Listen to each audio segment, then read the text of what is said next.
Hope you guys are doing well. Welcome back. In today's video, I'm going to show you that how you can download the Skype on your PC. So let's get started. So first of all, what we have to do, simply we have to go to our PC and then we have to click on the Windows button. And after clicking on the Windows button, simply we have to click on this Microsoft Store app. And after clicking on that, our app will be open like this. Now simply we have to click on this here and then we have to search for the app. So I'm going to write the Skype here. And after that, simply we have to press the enter.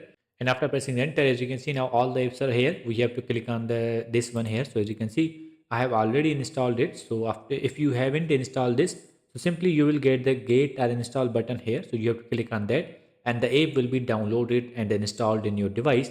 And after that, you will be able to use this. So in this way, you can download the Skype app on your PC. I hope you guys understand this video, that how you can do that. So see you in the next video.